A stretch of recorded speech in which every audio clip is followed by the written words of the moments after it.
It's my honor to welcome all of you back to the chamber for the emergency recall for this week.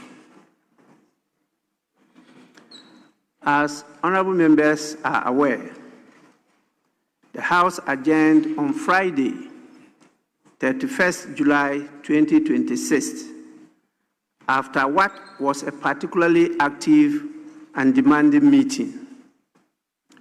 Over a period of approximately 3 months, the House held a total of 37 sittings, during which honorable members considered and disposed of a considerable volume of legislative, financial, oversight, and other parliamentary business. The adjournment afforded honorable members the opportunity to return more fully to their constituencies, undertake other parliamentary assignments, and attend to commitments outside the chamber. Barely a month into that adjournment, circumstances have, however, necessitated our return to the House. Honorable members, during the period of adjournment, I received a request from His Excellency the President of the Republic for the recall of Parliament. In that request, His Excellency drew my attention to 3 matters of state which, in his assessment, are very urgent and require the consideration of Parliament. I'm reading the requests submitted to me, but for the meantime, let me refer to the items mentioned by the President in the request. These are: 1, the consideration of the Banks and Specialized Deposit-Taking Institutions Amendment Bill. 2, the consideration of 2 nominations for appointment as Ministers of State. And 3, the consideration of 3 nominations for appointment as Justices of the Supreme Court. Upon receipt of the request, I carefully considered the matters placed before me and the reasons advanced for their urgent consideration. The authority conferred upon the Speaker under Order 58.4 of the Standing Orders of Parliament necessarily involves the exercise of judgment and discretion. A request for the recall of the House during an adjournment does not, merely by its presentation, automatically result in a recall. The Speaker must be satisfied, having regard to the circumstances and the nature of the business proposed to be transacted, that the situation warrants the exceptional step of requiring Parliament to reconvene before the expiration of its adjournment. In the exercise of that discretion, I was satisfied that the items presented by His Excellency the President were of sufficient urgency and importance to warrant the invocation of Order 58.4 and the recall of the House.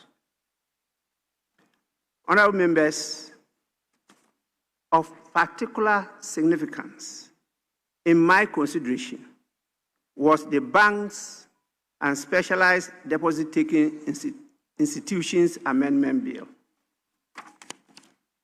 The brief from the President on the subject matter of the bill has important implications for the urgent regulation, stability, and functioning of the financial sector of our economy.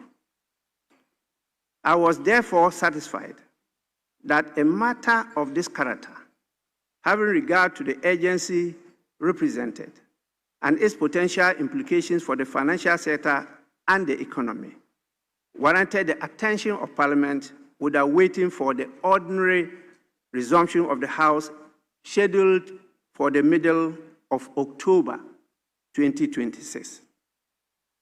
Let me, however, make an important distinction.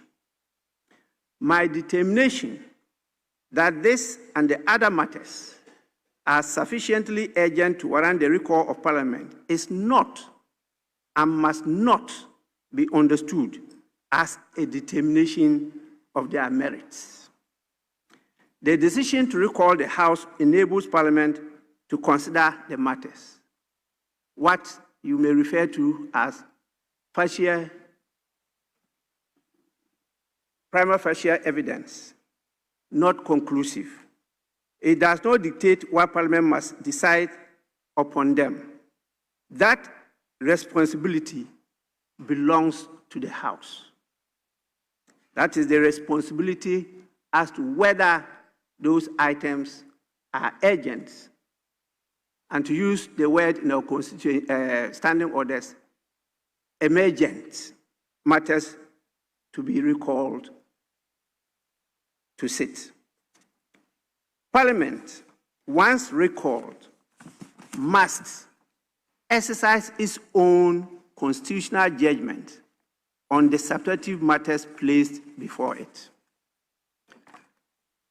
I must state also that Parliament is a continuing constitutional institution. An adjournment of the House does not suspend the responsibilities entrusted to Parliament by the people of Ghana.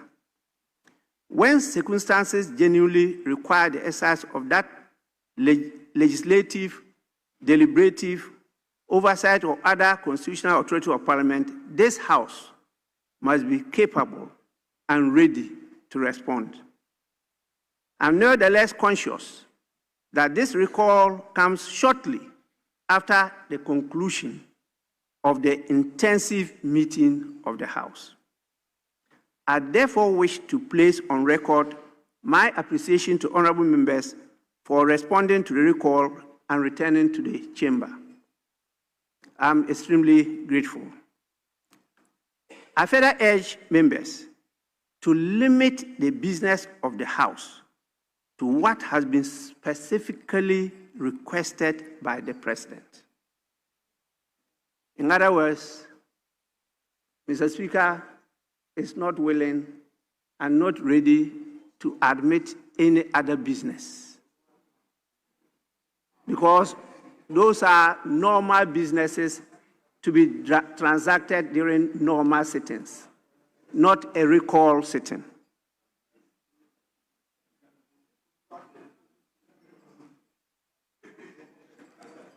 Honorable members, when circumstances require Parliament to act, Parliament must so act. Honorable members, I will urge you during this emergency recall to demonstrate the highest standards of parliamentary conduct, firmness of conviction without needless acrimony, disagreement without disrespect, and vigorous scrutiny without obstruction. Once again, I welcome honorable members back to the House, and I thank you for responding to the recall at relatively short notice. I also welcome members of the Parliamentary Press Corps, officials of Parliamentary Service, our invited guests, and our fellow citizens following the proceedings from across the country and beyond. With these remarks, honorable members, you are formally welcome to this emergency sitting of Parliament. I thank you for your attention.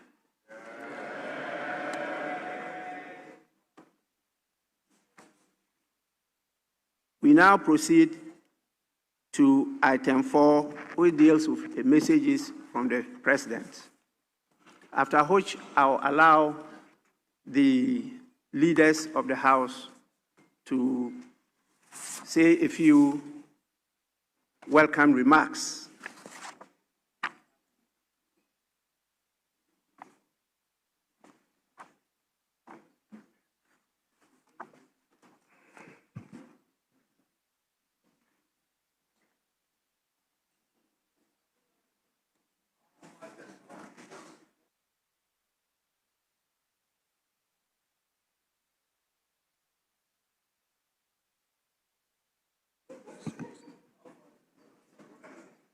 Honorable members, I start with the request for the recall, which was dated 11th. Sorry, Honorable Member, you want to take the floor?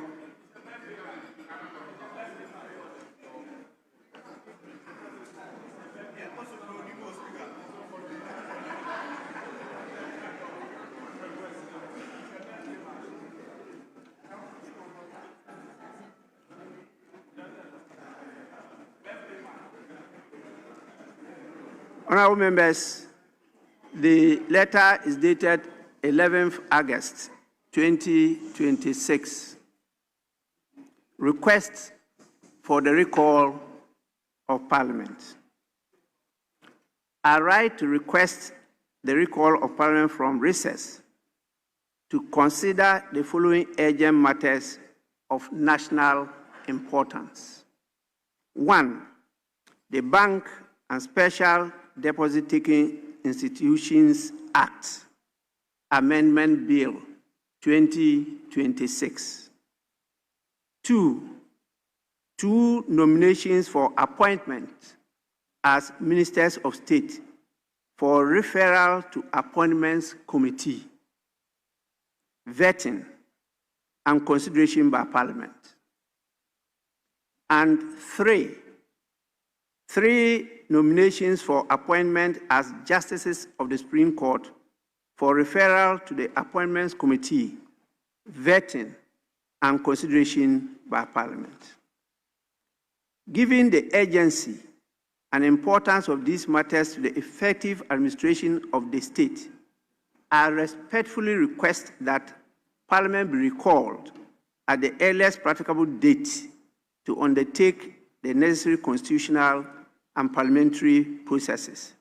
Please accept, Right Honorable Speaker, the assurances of my highest consideration.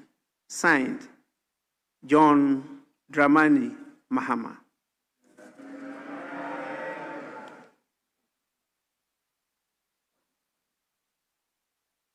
The communication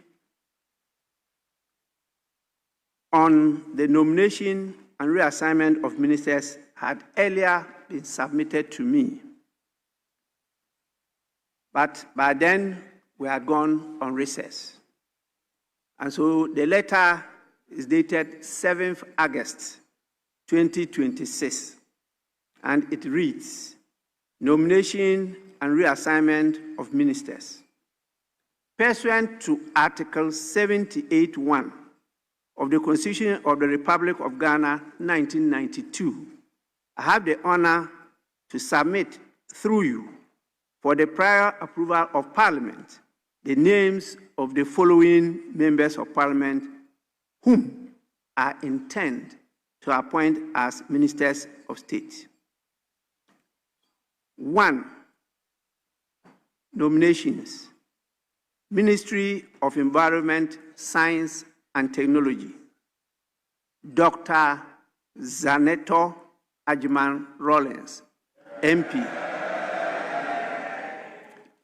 2. Ministry of Local Government, Chieftaincy and Religious Affairs, Mahama Ayarga, MP.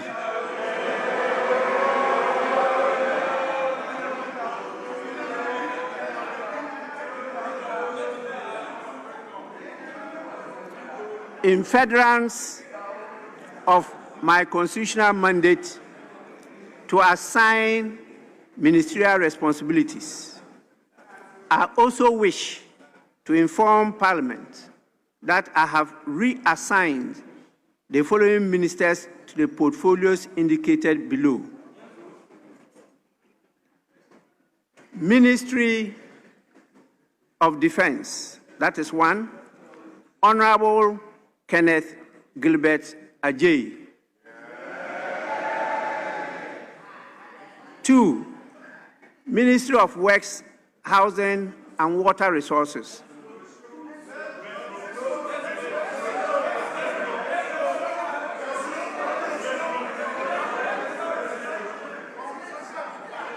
Honorable Ahmed Ibrahim, MP.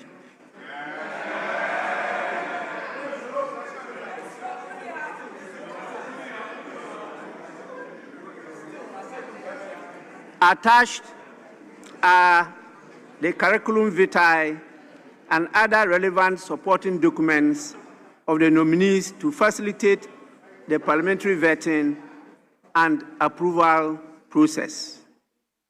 I also wish to inform Parliament that following consultations with the leadership of the National Democratic Congress, Honorable James Agaraga, MP, has been designated acting majority leader.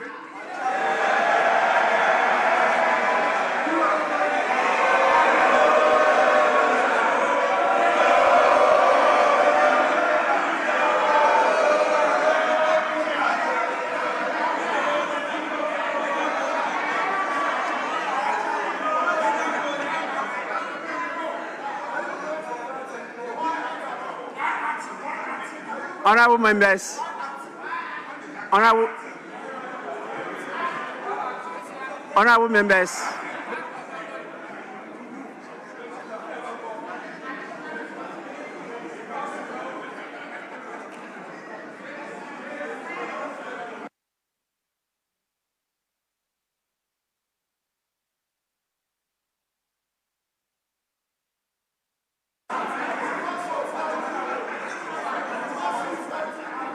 honorable members,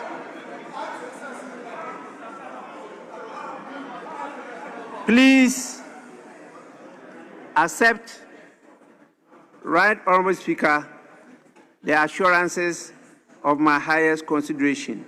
Signed, John Dramani Mahama. Honorable members, the communication says acting because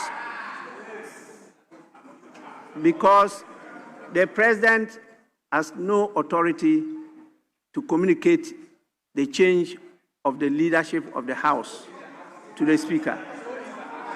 And so it was actually done in error. This matter has come before the House a number of times. As a result, even in our current standing orders, we had to define the two terms, majority leader and minority leader. And clearly, majority leader, by our standing orders, says majority leader means a member of parliament designated by the majority caucus as their leader in the House. And as you know, the practice is that the party, under the hand of the General Secretary of the party, communicates that decision of the party to the Speaker. That is what has happened so far. And because of earlier disagreements, we had to relook at it, and we all came out with this definition, which is captured in the standing orders. I want to clarify this. So the procedure today may look different. That is why you still see the majority leader is still on his seat, because he's still the majority leader, until otherwise communicated by the party and then decided by the caucus and the information passed on. Then you have the usual courtesies that we done on the floor.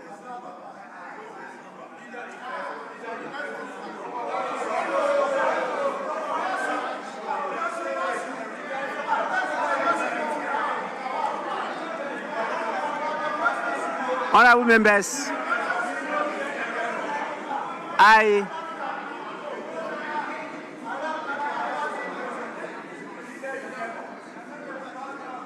am by this going to refer the two nominees, because the others are already substantive ministers, and it's just shifting their portfolios. And so we have only 2 to refer to the Appointments Committee for consideration and report to the House. And that is in respect of the Minister of Environment, Science and Technology, Dr. Zanator Ajman-Rawlings, and then the Minister of Local Government, Chieftaincy and Religious Affairs, Honorable Mahama Ayarga. I accordingly refer the 2 to the Appointments Committee for consideration and report to the House. I want to remind the House that the period I gave in my notice is for a sitting of 1 week, and that should be taken into consideration by the Appointments Committee. In other words, the consequential motions will have to be made, and we have to abide by our standing orders.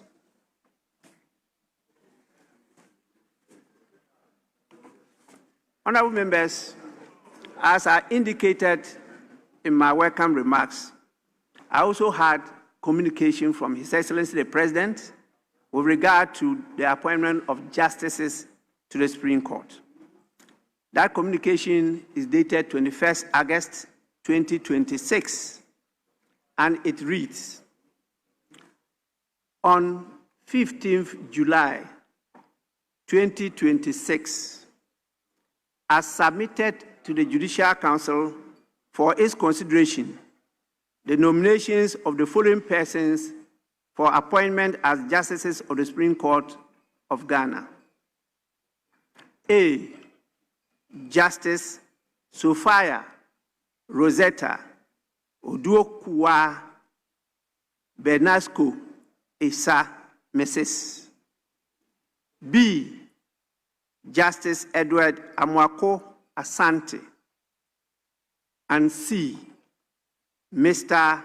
Anthony Forson Jr.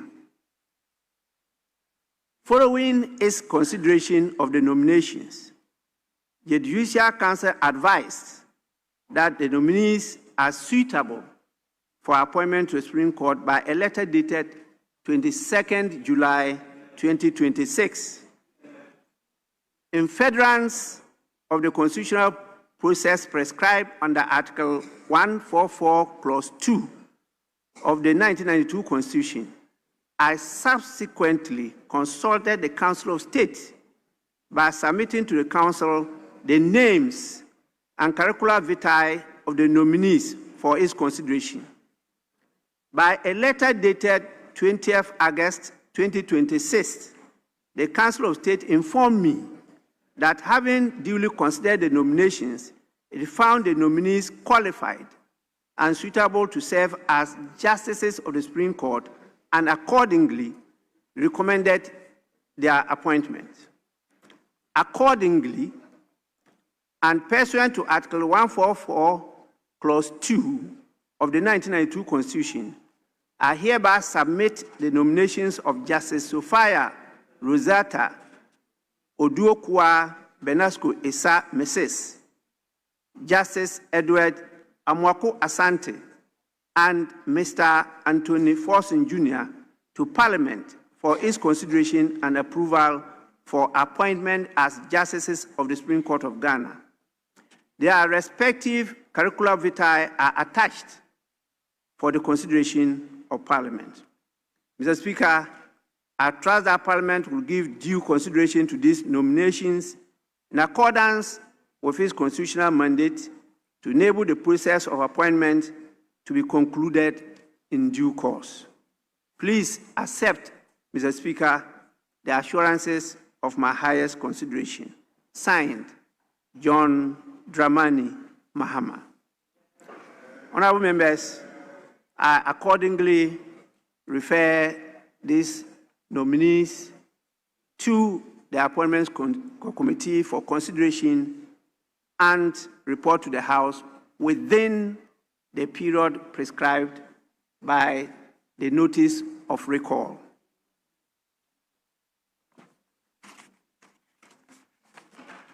It's appropriate at this juncture to invite the Minority Leader to give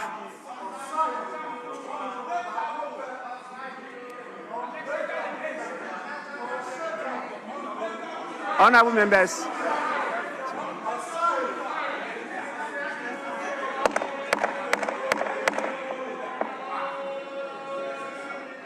Honorable members, please, let's have some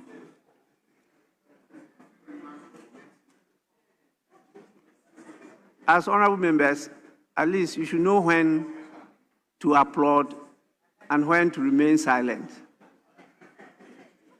Definitely, you have the time for him to say what he's going to say, and as backbenchers, you have your role to play.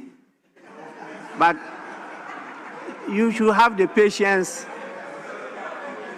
You should have the patience for the speaker to at least conclude his statement. Please, Minority Leader, you may have your bite.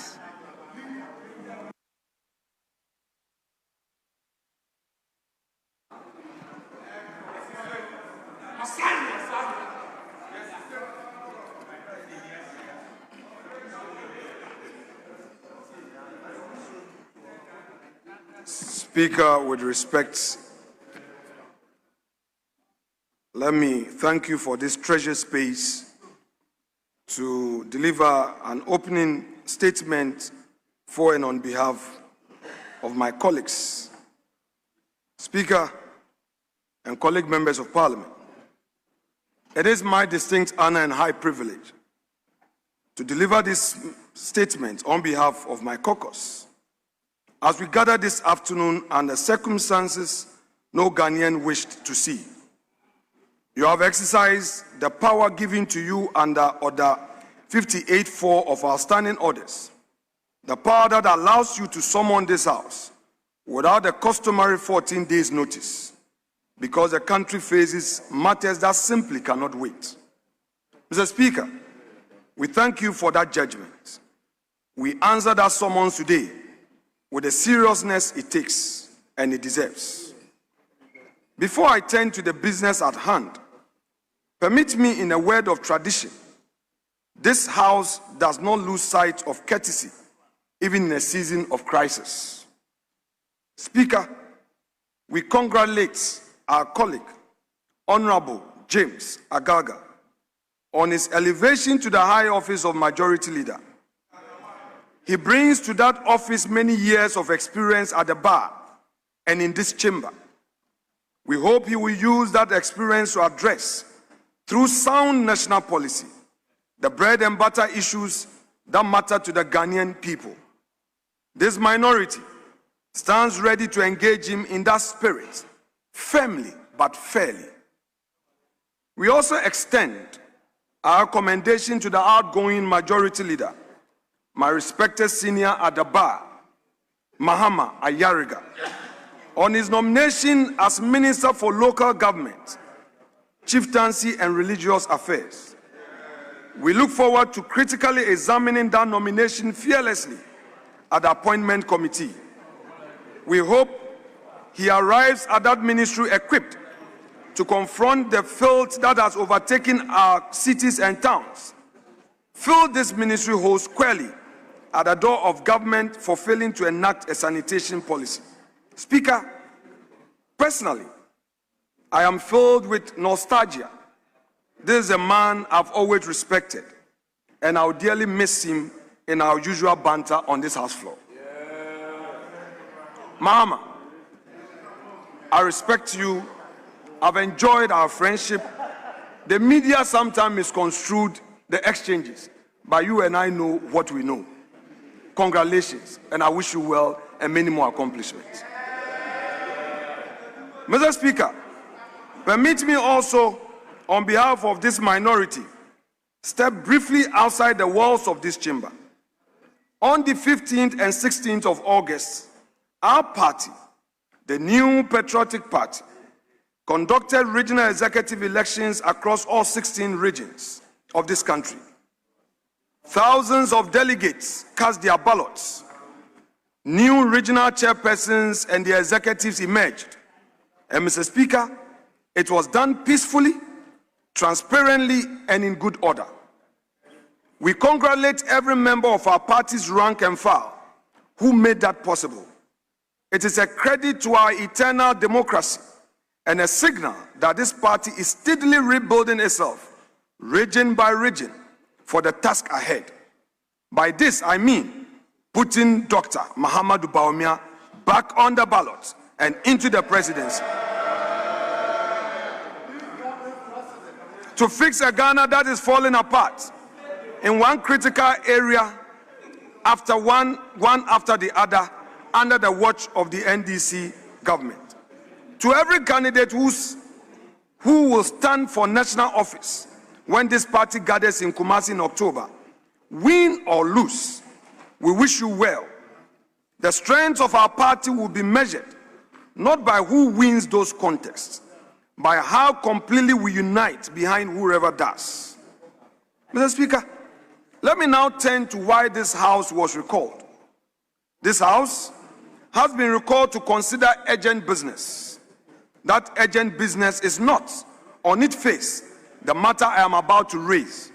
But, Mr. Speaker, no other paper drawn up before today could have anticipated the shock that met Ghanaians this month, that the government that they elected to reset the governance of this country has, under the watch of Gold Board and Bank of Ghana, lost $1.7 billion US. At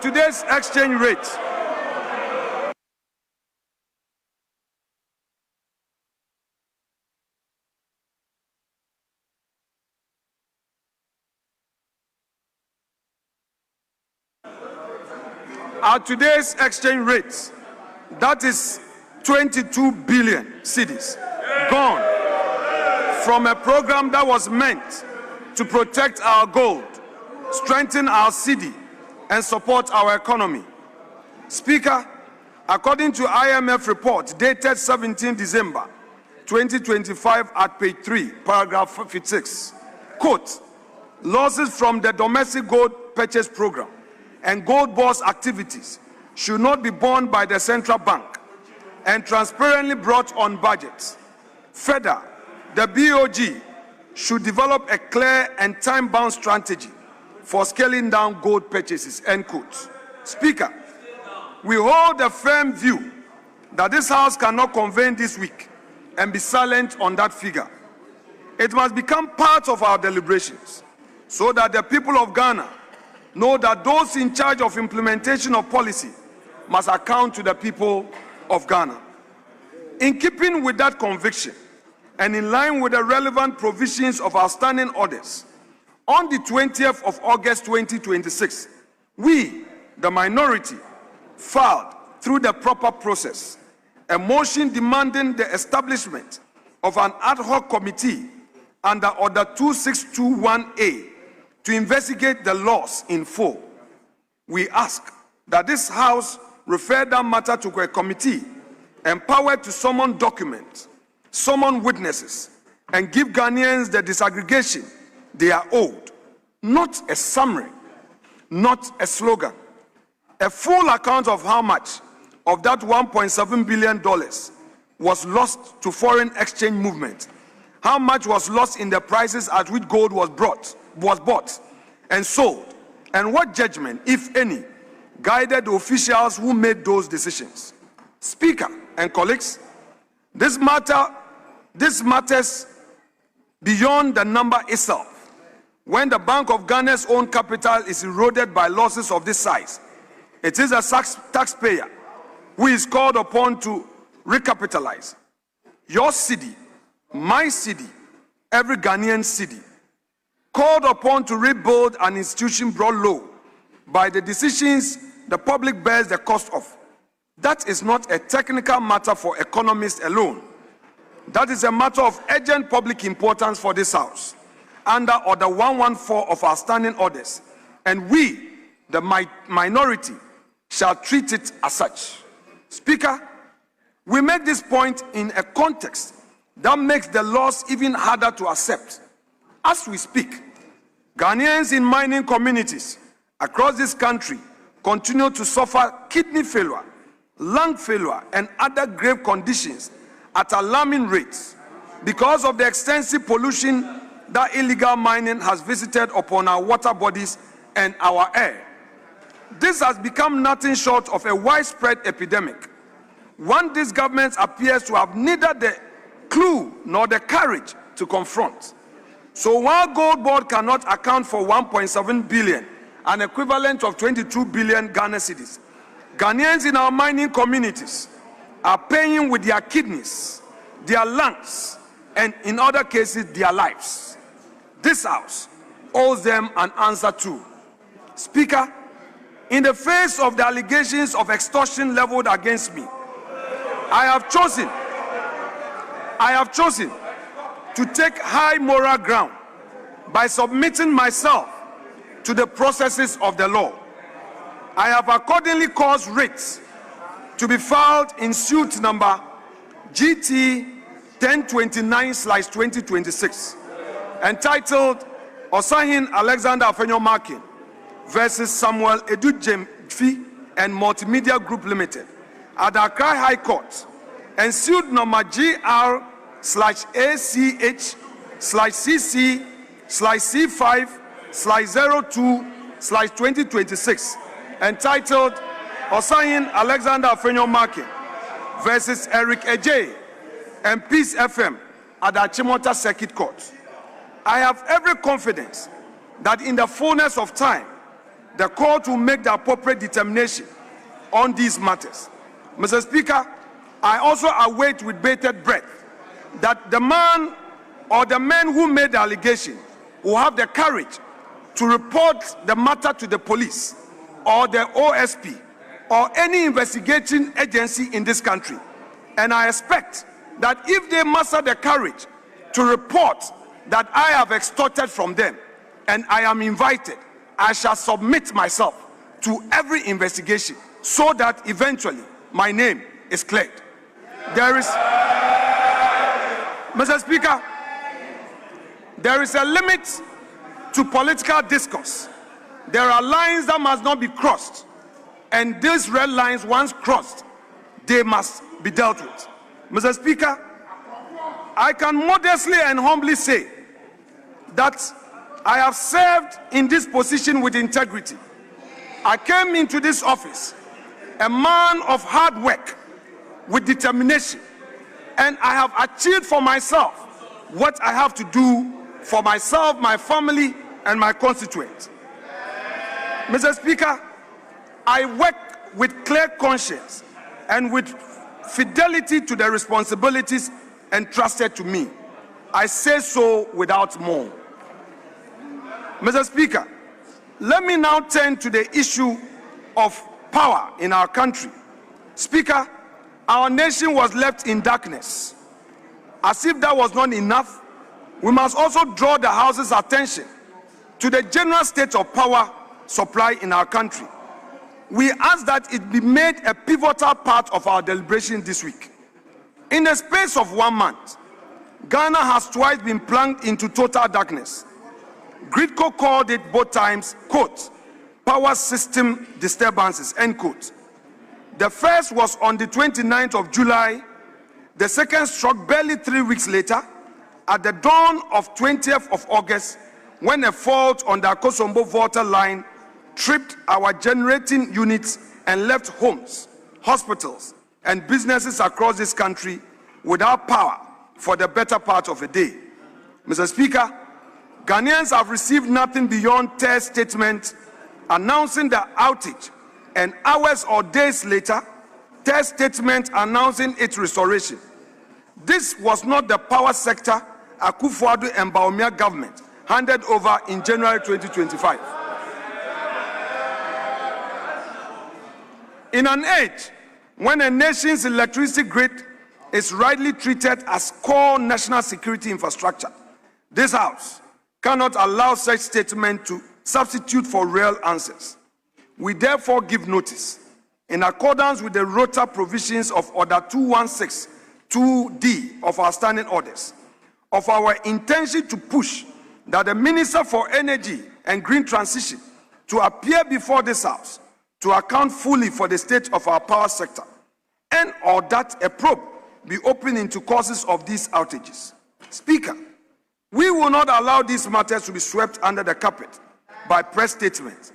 Ghanaians deserve to know why the lights keep going out and what is being done to make sure that they do not go out again. Speaker, permit me to turn to the issue of weaponization of justice.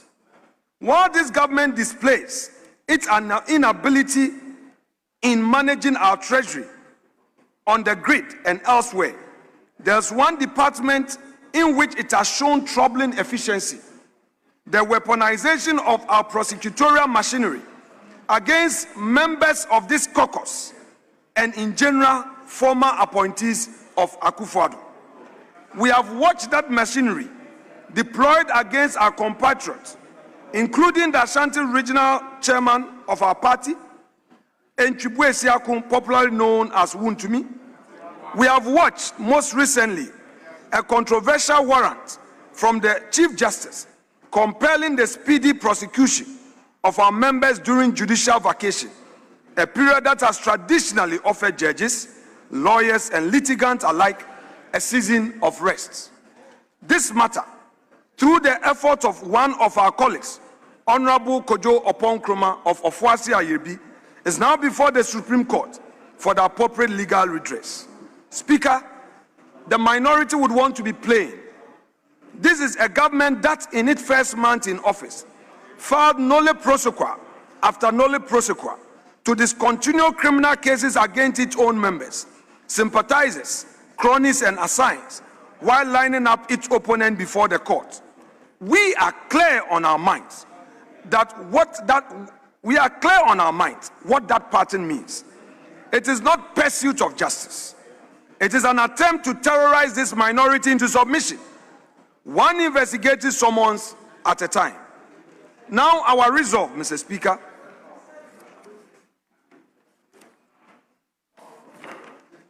Speaker, let me be equally plain in response. No matter how far this government goes to suffocate the rule of law in an attempt to weaken this minority's resolve, we will not bend the knee.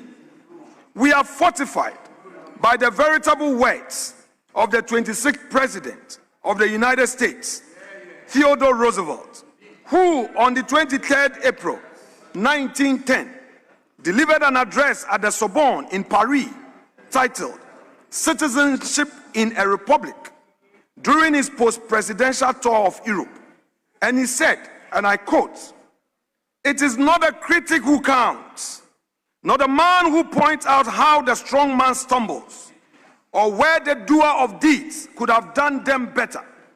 The credit belongs to the man who is actually in the arena, whose face is marred by dust and sweat and blood, who strives valiantly, who errs, who comes short again and again, because there is no effort without error and shortcoming, but who does actually strive to do the deeds, who knows great enthusiasms, the great devotions, who spends himself in a worthy cause, who at the best knows in the end triumph of high achievement, and who at the worst, if he fails, at least fails whilst daring greatly, so that his place shall never be with those cold and timid souls, who neither know victory nor defeat." End quote. Speaker, we in the minority know that the task ahead of us is difficult. We do not stand here pretending otherwise. The road before us is long, it is steep, it is strewn with obstacles and deliberately laid in our path. But difficulty has never been a reason for surrender. It will not become one now. We will rather be counted among those who dare greatly and stumble in a worthy cause than among the cold and timid souls who never know victory nor defeat. For however hard the struggle and however heavy the odds, this minority is resolved to remain in the arena, faces marred by dust and sweat, striving valiantly for the rule of law, for our democracy, and for the good people of Ghana, who are honored to serve.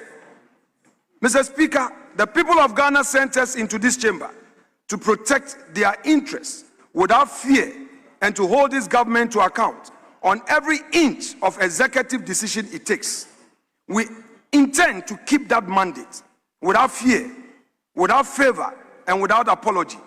We will not be weighed down by threats, by bogus prosecution, by intimidation, or by frivolous accusation, whether directed at any one of us in this chamber or at any member of our party.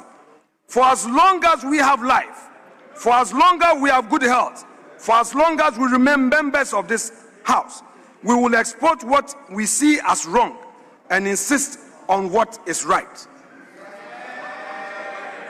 Mr. Speaker, on the cocoa sector, let me commend the efforts for reforms by the Cocoa Board. However, the reforms being pursued, we, the minority, have identified some gaps. A law was passed.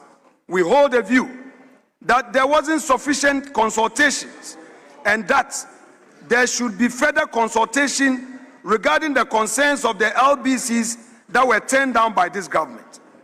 Haulage or transport owners were not also properly consulted.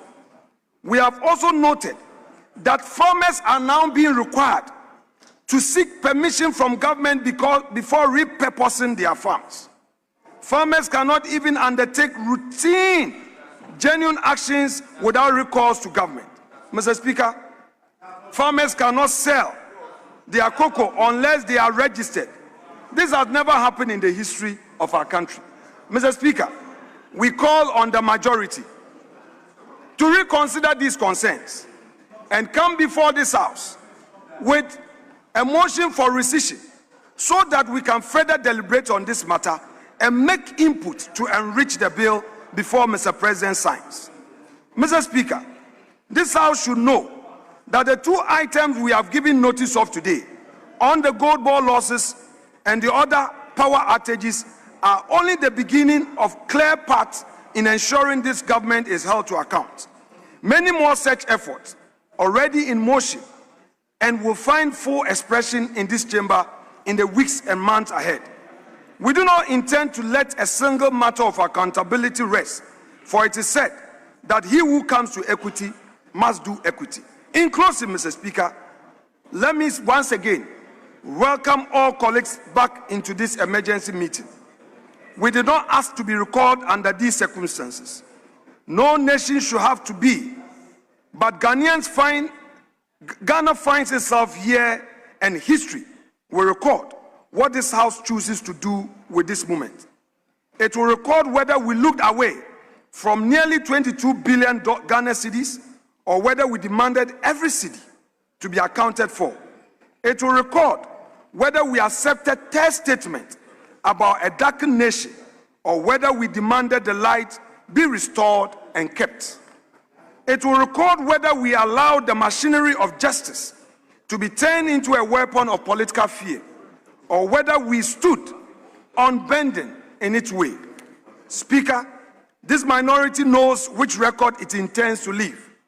It is our hope that in all our dealings this week and in every week that follows, we will be guided by nothing less than the ultimate well-being and the interests of the Ghanaian people, to whom this House and every seat in it truly belongs. Mr. Speaker, I thank you for this treasure space.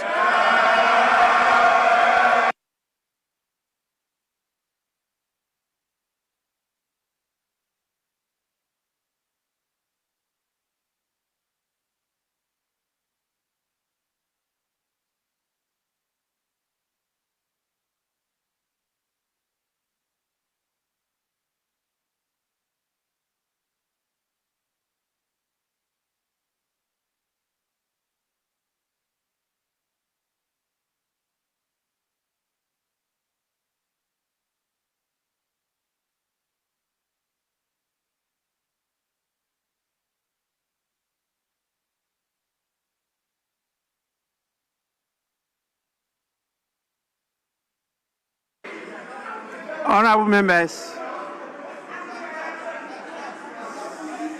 please Let us now listen to the Majority Leader.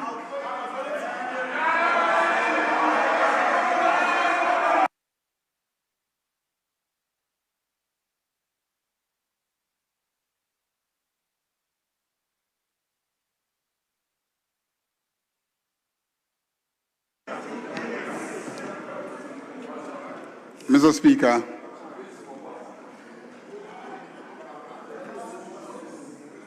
colleague members of the Honorable House,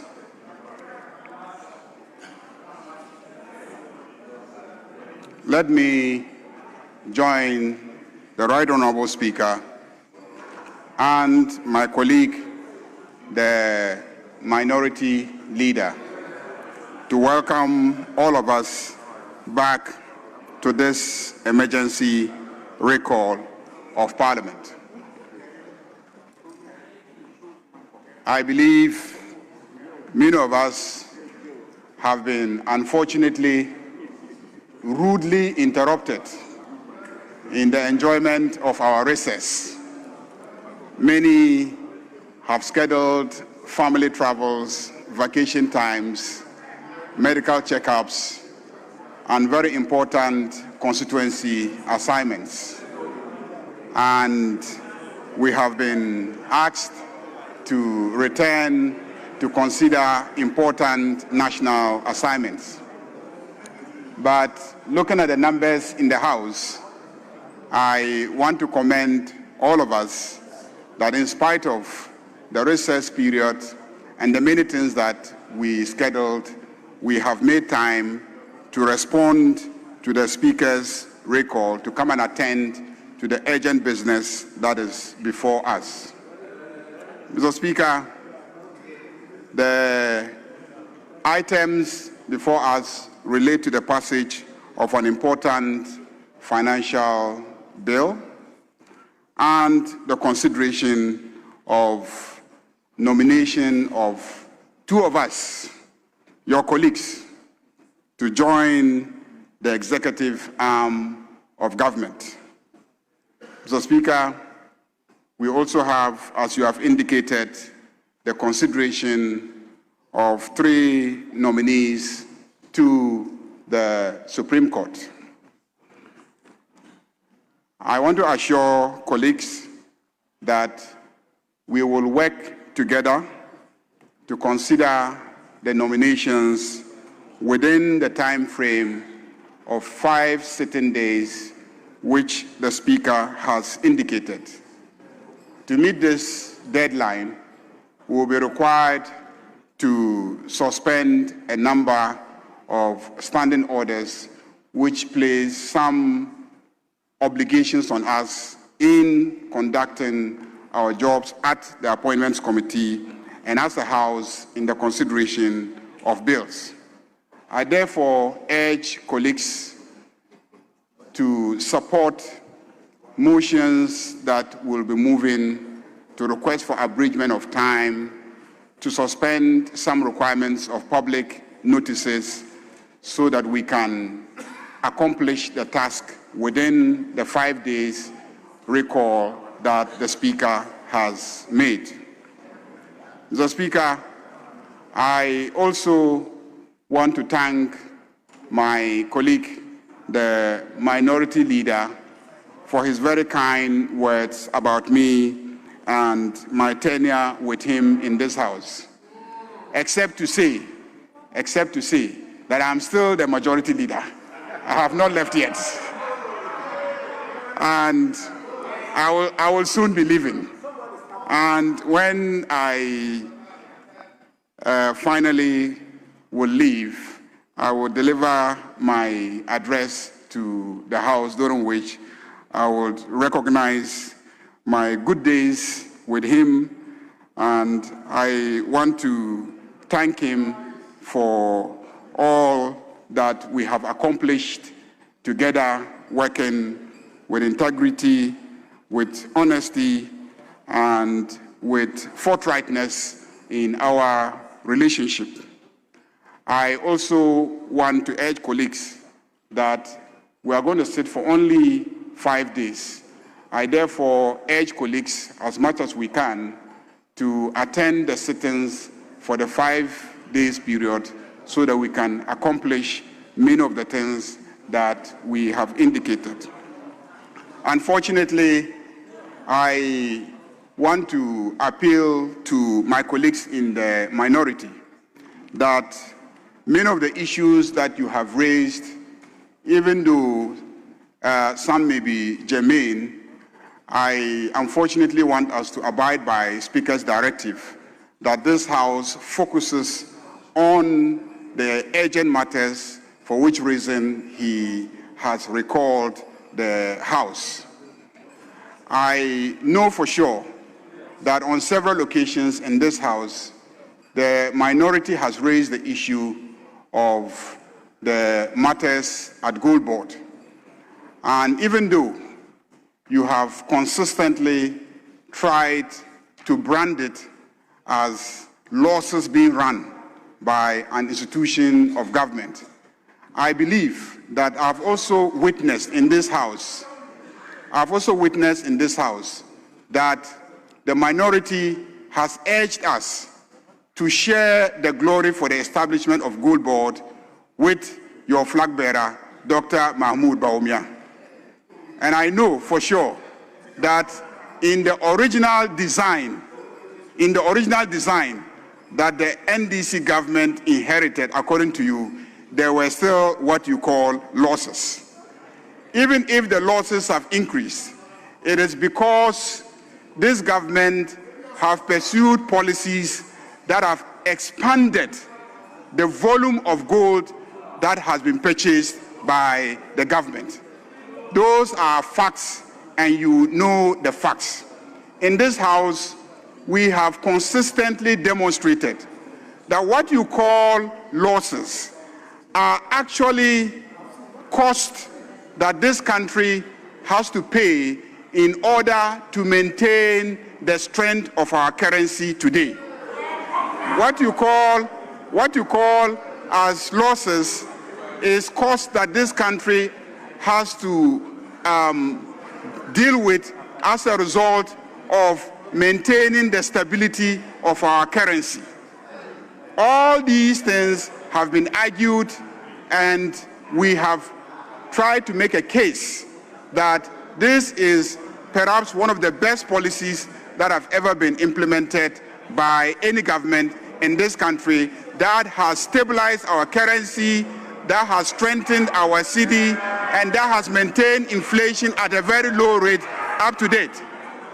So, Mr. Speaker, having made these arguments, haven't come to this understanding, it is difficult to understand why consistently our friends in the minority want to brand what we all are benefiting from as an economy as a loss incurred by the Gold Board.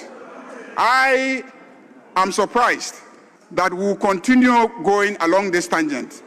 But knowing the politics in this House, I know that there are those who believe that if you keep telling a particular story, no matter how untrue that story is, the public might begin to believe that that is the truth.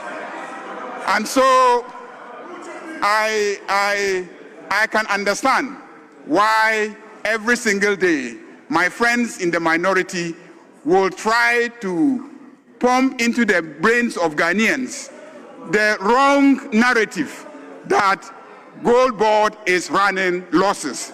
Even as they repeat the mantra that Gold Board is running losses, they are not in the same press conferences saying that as a result of the alleged loss of Gold Board, your cedi is now stronger than it was when MPP was in office.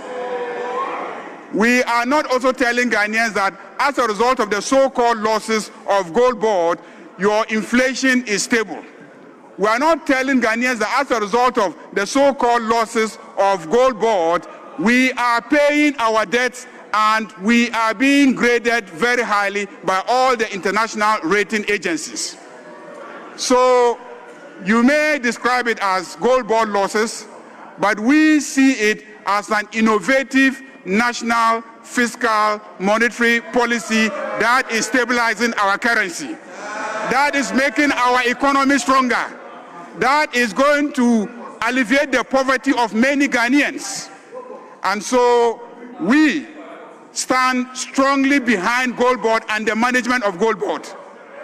We stand strongly behind the finance minister and the management of the finances of this country. Whatever the World Bank has said,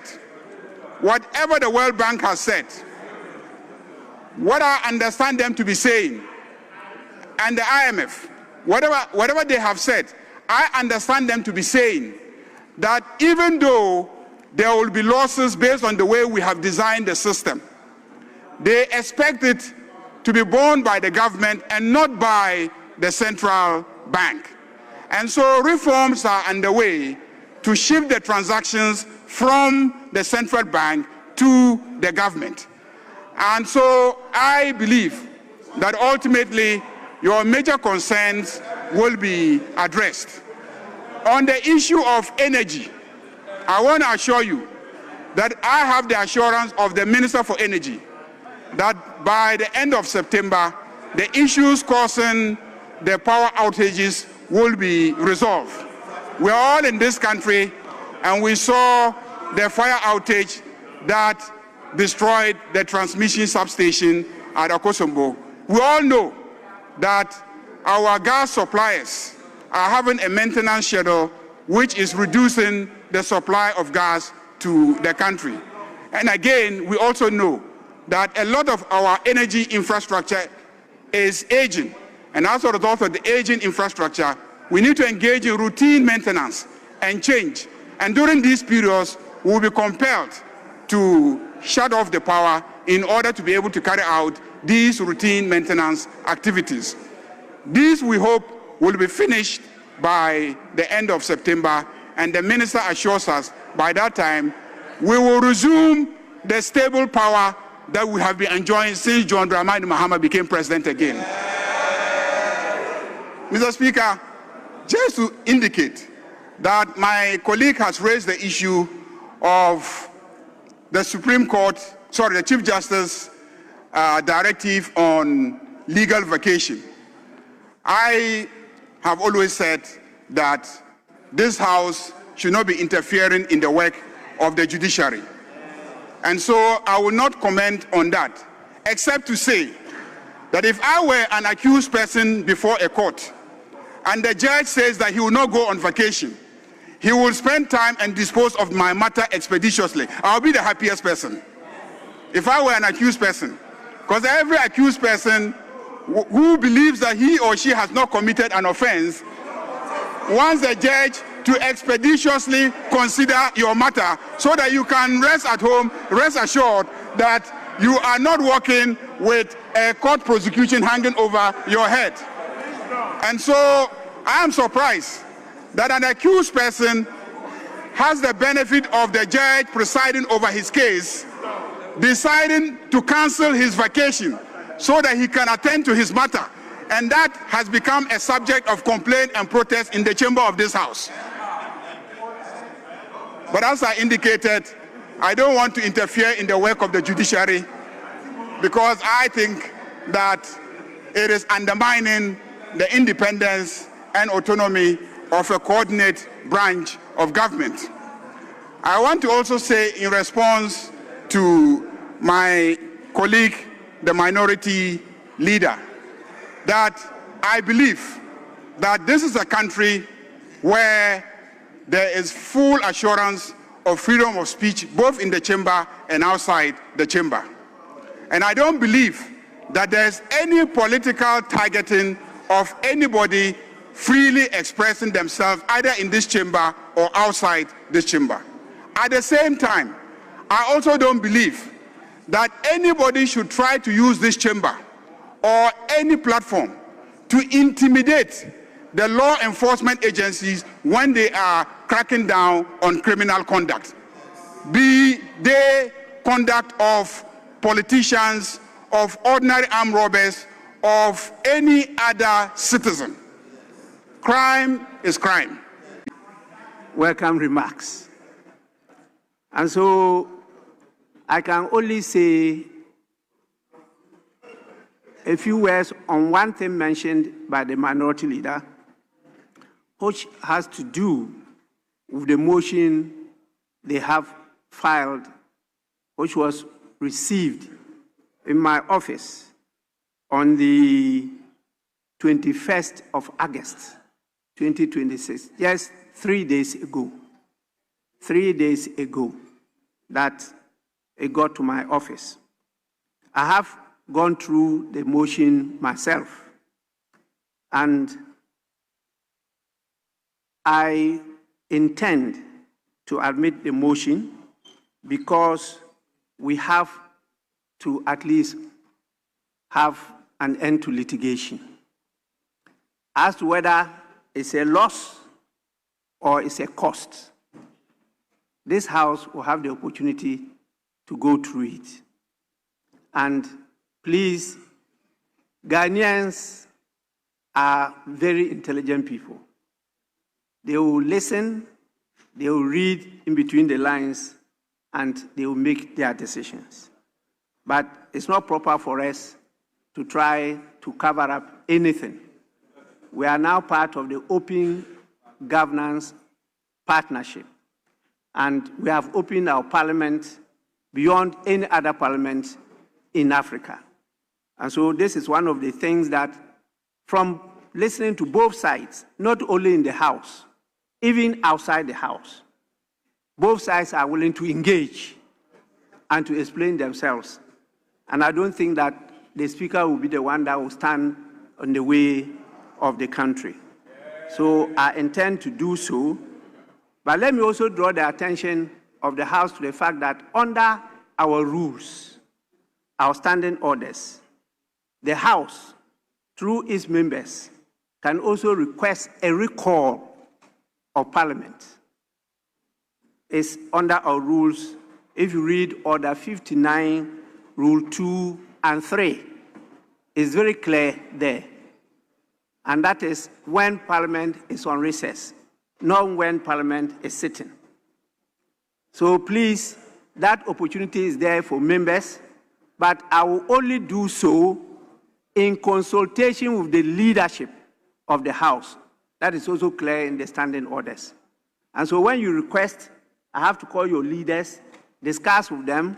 If we are ad idem, then I'll recall the House.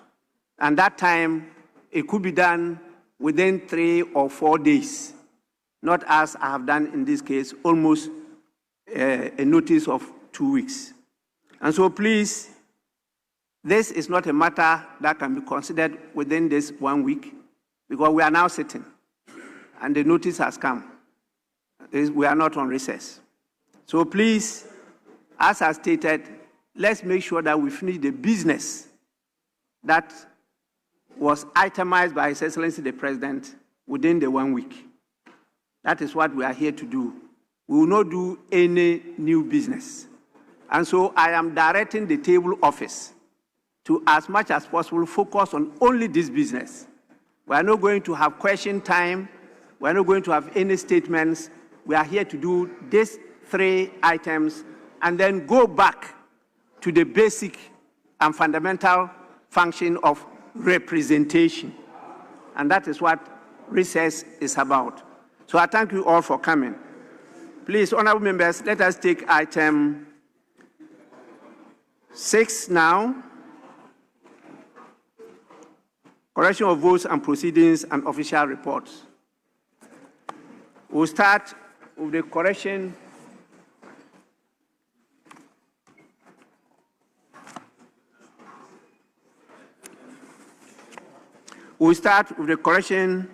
of votes and proceedings of Friday, 31st July 2026. Page 1, page 2, page 3,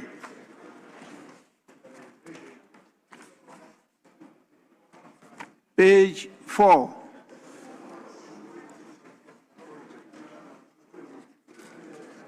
page 5,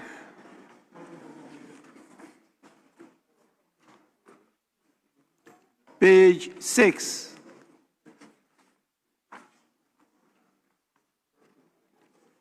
Page 7.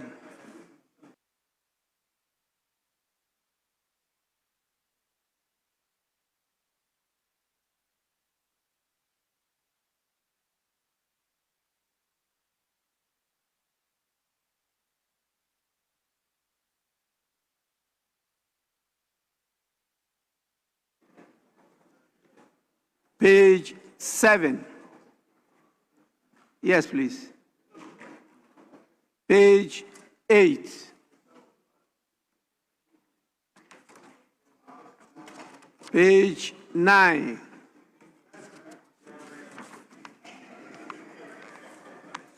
Page 10. Page 11. Page 12. Page 13. Page 14. Sorry, page 13, yes. Right Honorable Speaker, page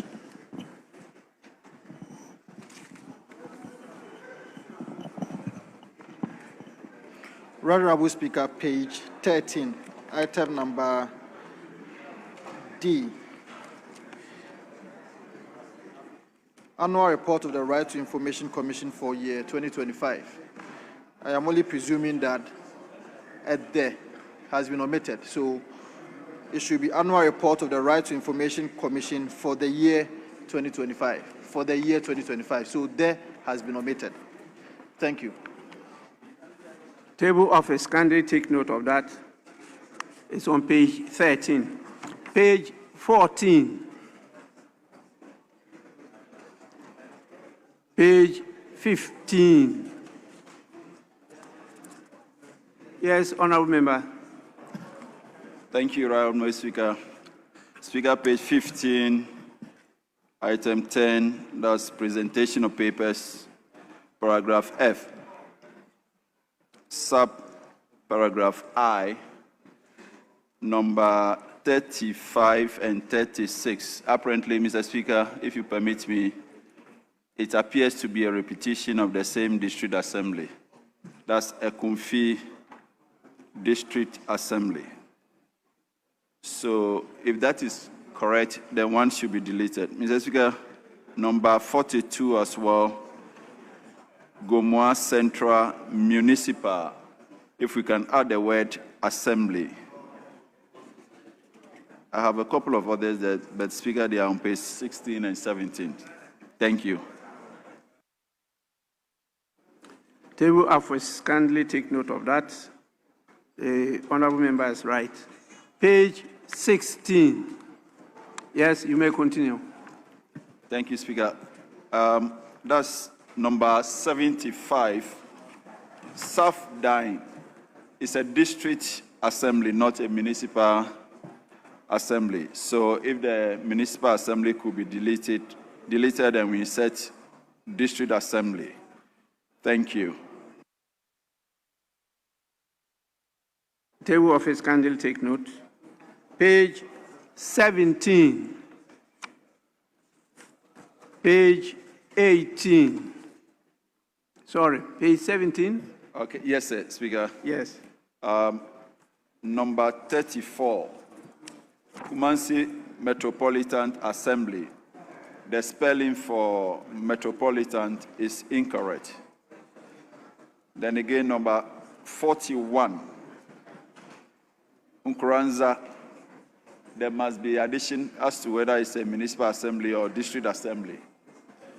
Then number 53, Sisala is municipal. I think we need to add the word assembly.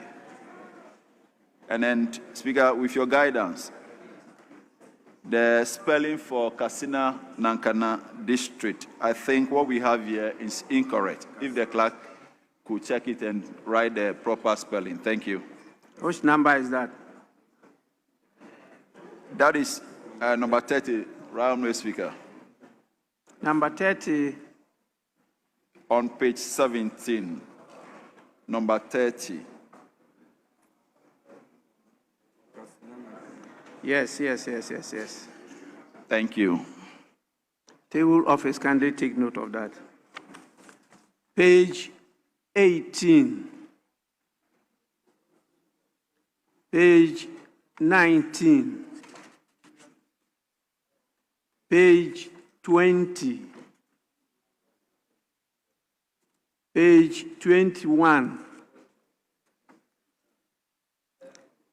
Page 22. Page 23.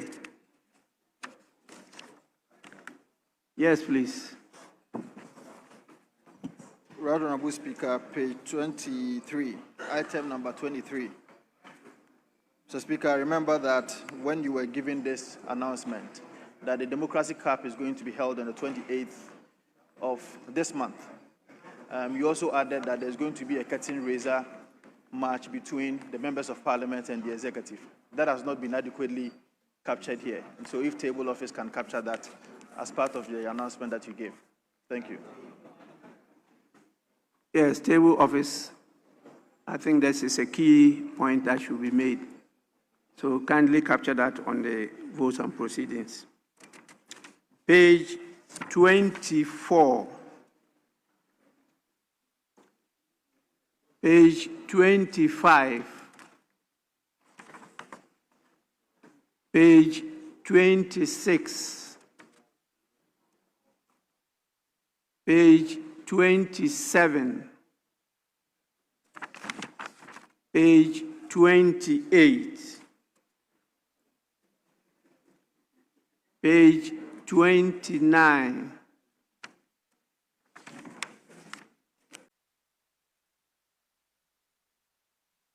I have two copies of the official reports dated Tuesday, 28th July 2026, and Wednesday, 29th July 2026. Honorable members, any corrections?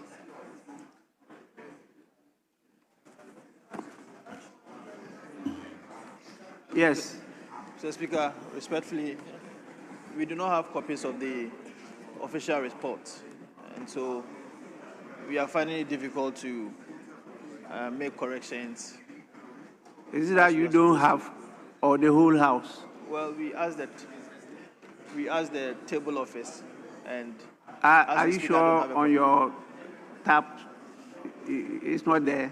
Mr. Speaker, respectfully, you said you have copies, so I was expecting that. I have copies, but I have also here. Just for the eyes of members, usually you have to raise something. And that's why we are giving both soft and hard copies. But let me ask members whether they have copies. They said they've uploaded it in the console. Yes, I've just been informed it's in your console. And so maybe you didn't get time to go through it. If it is a pleasure of the House, I can defer it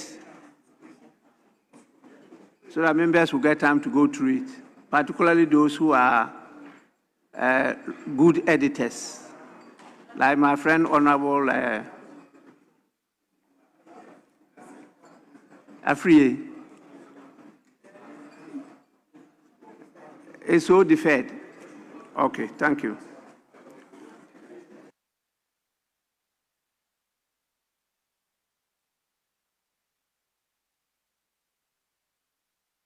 Honorable members, let's now listen to the Majority Leader, who is the Chairman of the Business Committee. I'm sure he'll be guided by my statement to give us an idea of the business for the week. Majority Leader.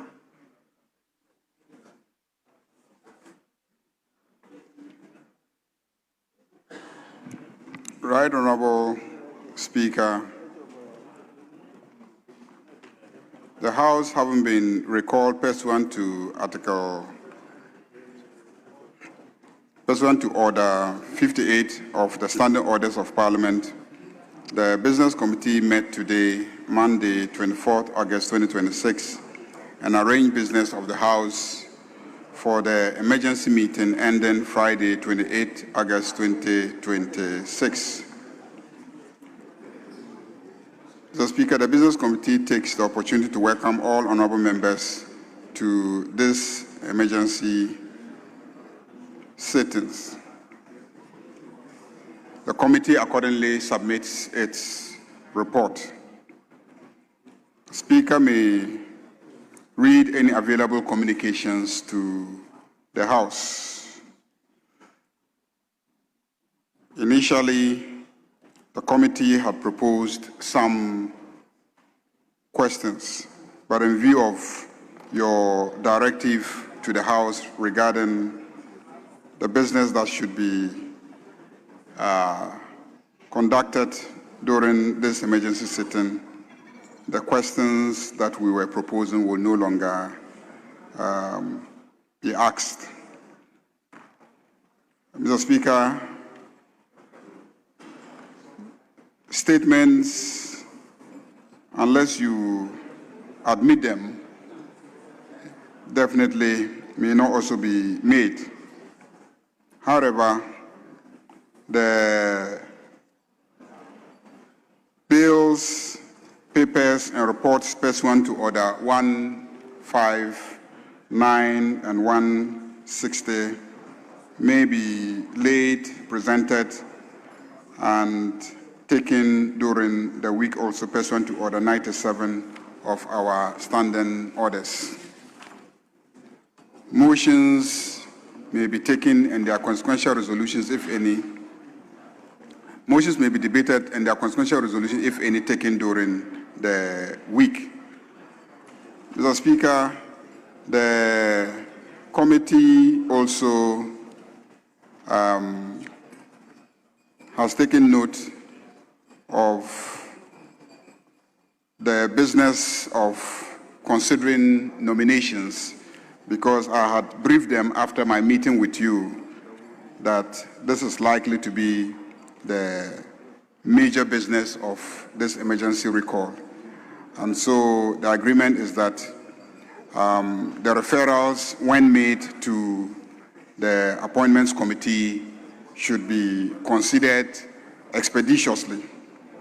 And the requirement of notice in our standing orders when it comes to the consideration of nominations to ministerial portfolios should be waived for the two ministerial nominees that His Excellency has communicated to this House and the three Supreme Court nominees that His Excellency has made, which you have communicated to this House. So the committee recommends that this House does suspend the requirements of advertisement in Standing Order 217. Mr. Speaker, the agenda proposed by the committee is on Tuesday, 25th of August 2026, that the Appointments Committee should consider the two ministerial nominees and one justice of the Supreme Court. And then on Wednesday, 26th August 2026, the Appointments Committee should also consider the nominations of two justices of the Supreme Court. So those are the schedules that the Business Committee is recommending for adoption by this House. Mr. Speaker, the committee considered the proposed business of the House for the recall, and during the consideration, members of the minority caucus opposed the recall on account of an argument that the proposed business is not of an urgent nature. In accordance with Order 2162 and subject to Order 67, the committee submits to the House the order in which the business of the House shall be taken during the week. Mr. Speaker, the original schedule, daily schedule for the order paper has been attached for Monday, 27th August, Tuesday, 25th August,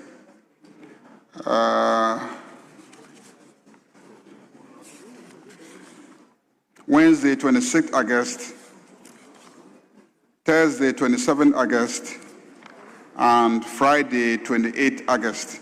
I urge members to read the attachments with the consequential amendments that the directive of the Speaker would necessarily demand, which is that a lot of the businesses that were originally scheduled, which are out of sync with what the Speaker directs as the proper business of the House, that those proposed items are no longer part of the business of the House. So the attachments should be read with the consequential amendments. I thank you very much, Mr. Speaker.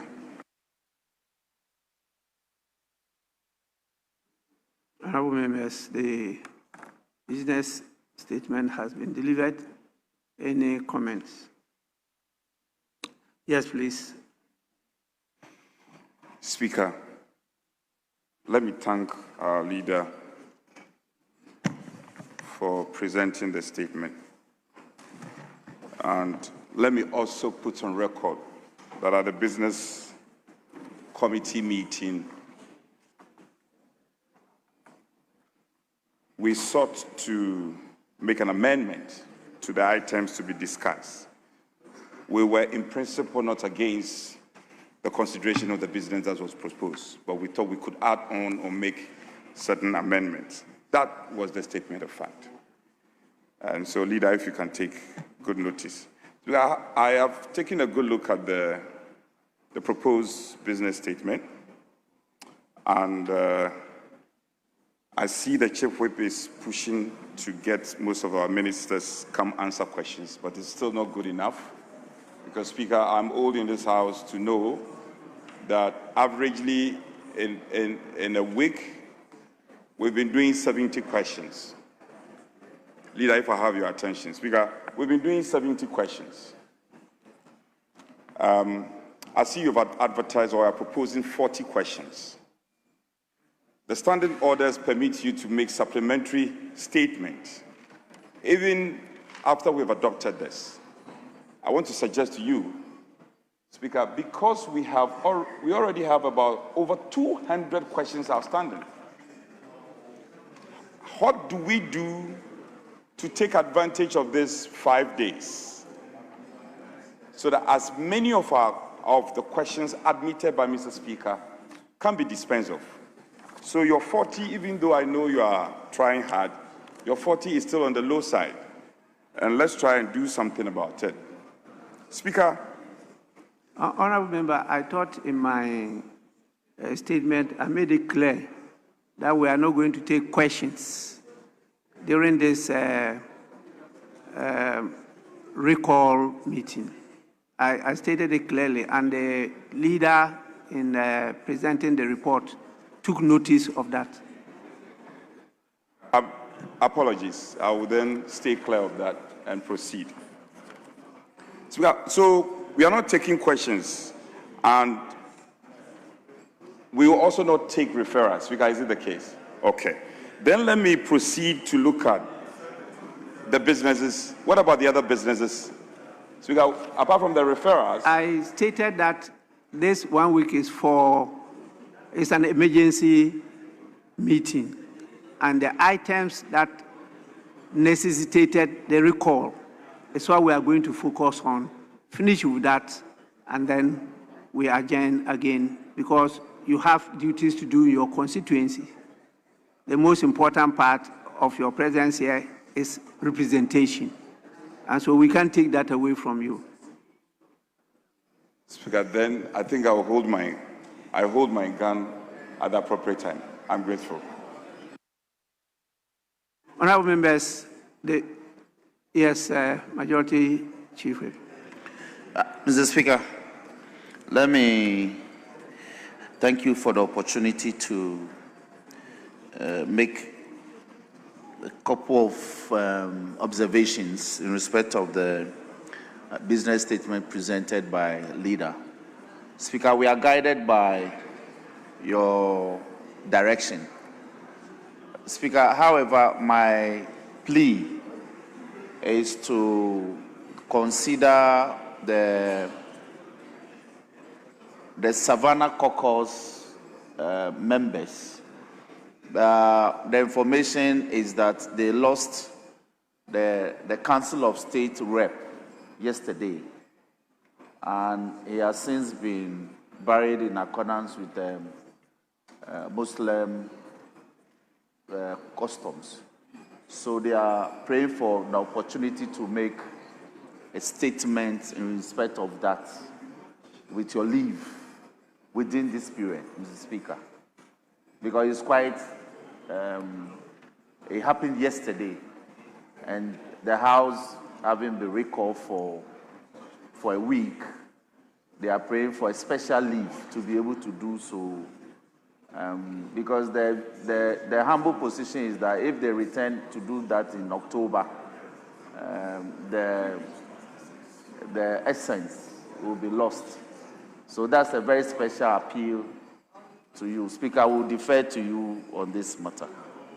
Then, Mr. Speaker, leader indicated that given the special nature of this sitting, the proposal is that we suspend the rules in respect of Order 217, which governs the procedure. No, he's made a proposal. So we, sorry. Yes, we must anchor it. We must support the call. Why the waiver must be granted, so that the rules governing the work of the Appointments Committee as enshrined in Order 217 will be waived to enable the committee to expressly consider the referrals, so that by Friday we would have effectively dealt with these matters. So we support the call for the rules to be waived in pursuance of Order 3 of our standing orders. Mr. Speaker, I thank you for the opportunity.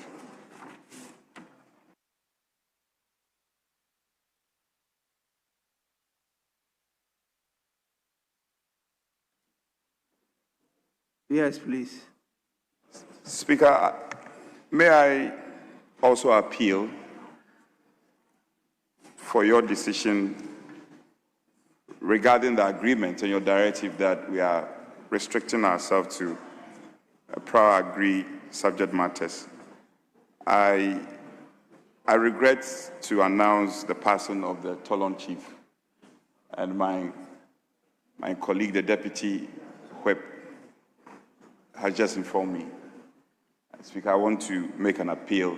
He has indicated his intention to make a statement to eulogize the late chief of Tolon.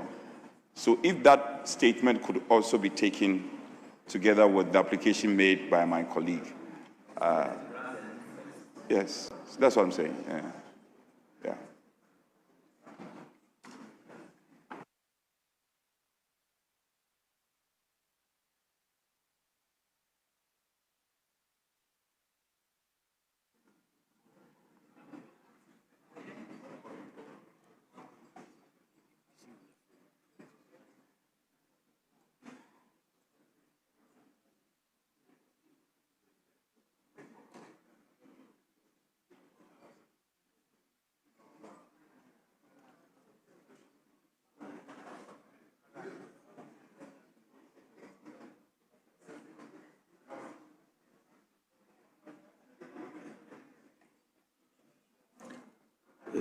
Honorable members, I am really not tempted to open the gates to normal business.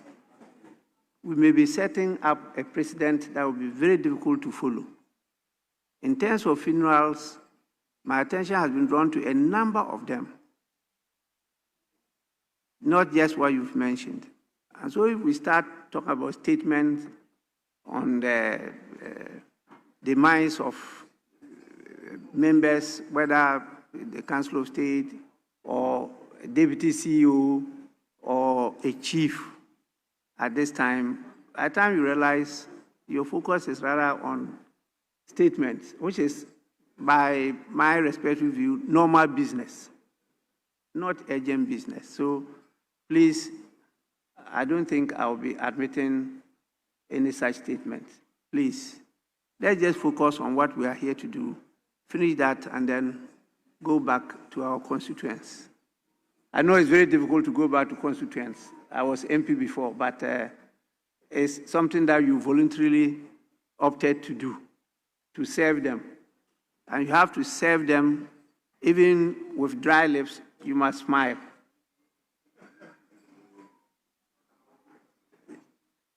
So please, let me say that the business statement as presented is adopted.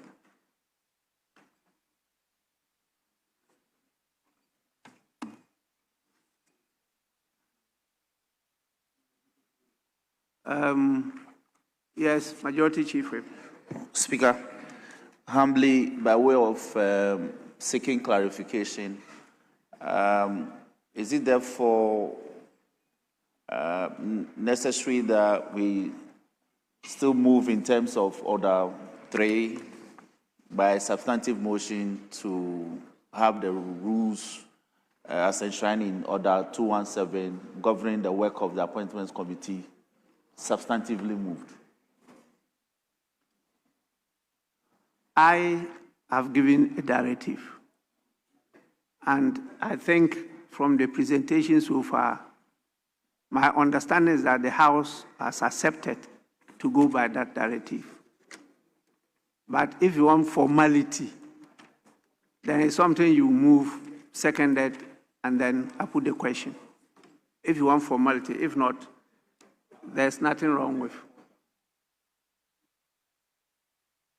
Speaker, we are guided.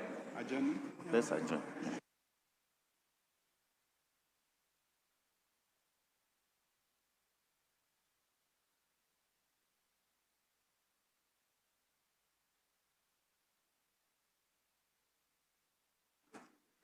Well, he's just drawing my attention to the fact that it has even been captured by the business statement and adopted. And so there is no need for the motion to be moved again. I directed that we should proceed once we've come and we've accepted that these are urgent matters. Let's just handle the urgent matters and then return to our constituencies. No normal business, urgent business. That is what we are here to do. Honorable members, with this,